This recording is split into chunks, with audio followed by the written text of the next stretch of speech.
प्यारे बच्चों, कहाँ रेडी कहाँ चल रहा है? हाँ प्यारे बच्चों, पिछले दिन आपको बताया गया था, बड़े भाई साहब पढ़ाए थे ना, उसका क्वेश्चन आंसर मैंने कहा था कि आप उसको क्वेश्चन आंसर कर लेंगे।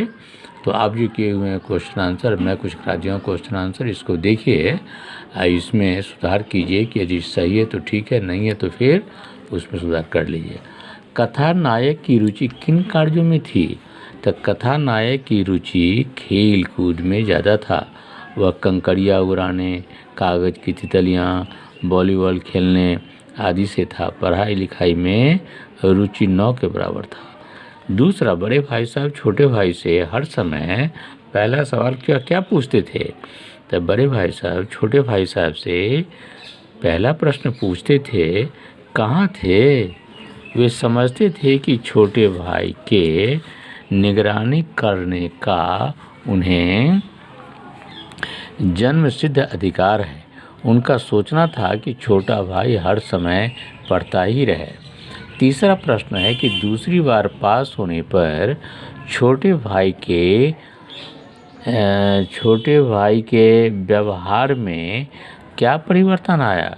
तो दूसरी बार पास हो जाने पर छोटे भाई के व्यवहार में स्वच्छंदता का समावेश हो गया था।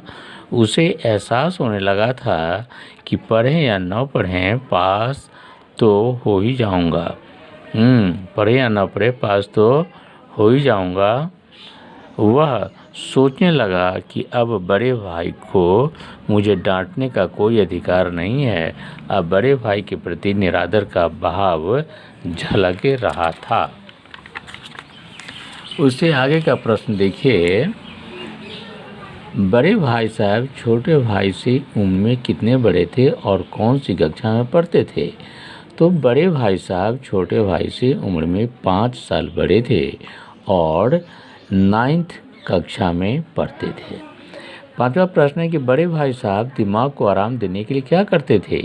तो बड़े भाई साहब दिमाग को आराम देने के लिए कॉपी एवं किताब के हाशिए पर चिड़िया, कुत्ता, बिल्ली की तस्वीरें बनाया करते थे। कभी कभी एक नाम को 10-20 बार लिख डालते थे। अब आइए लिखित प्रश्न पर। बड़े भाई साहब को अपने मन की इच्छाएं क्यों दबानी पड़ती थी? तब बड़े भाई साहब अपने को एक आदर्श के रूप में प्रस्तुत करना चाहता था ताकि छोटे भाई बहन उससे सबक ले। उसका कर्तव्य है कि वह अपने छोटे भाई को अनुशासन में रखें। कहा गया है कि दूसरों को अनुशासन में रखने के लिए स्वयं को अनुशासित रहना पड़ता है। भारतीय परंपरा के अनुसार बड़ा भाई पिताजी के समान होता है। वे अपने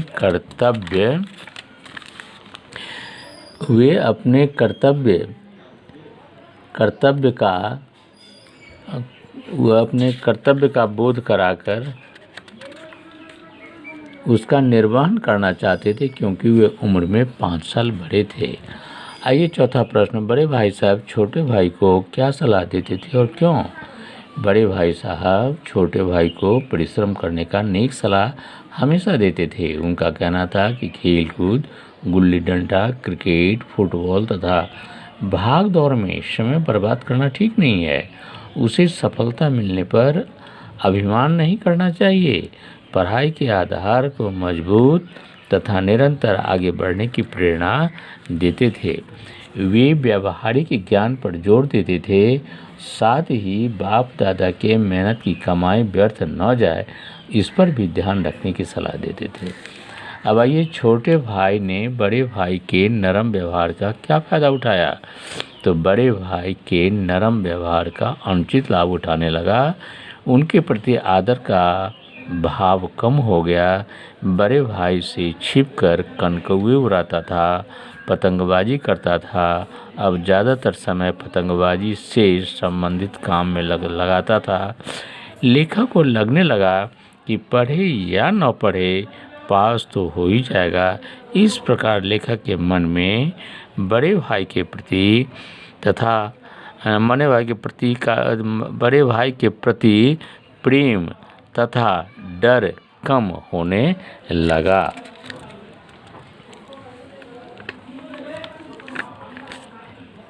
इस प्रकार का बोध कराकर छोटे भाई की रक्षा करते थे। अब आइए ये यहीं समाप्त होता है। अब इसको आप लोग अपने ढंग से याद करेंगे और जो भी क्वेश्चन आंसर इसमें नहीं लिखा गया है उसको एज ए होमवर्क समझ करके घर पर सॉल्व करेंगे। विद्यालय खुलने के बाद अगर उसमें कोई कमी रहती है फिर उसको मैं सुधार करा दूंगा और दूसरे दिन पाठ आगे मैं पढ़ाऊंगा। धन्यवाद।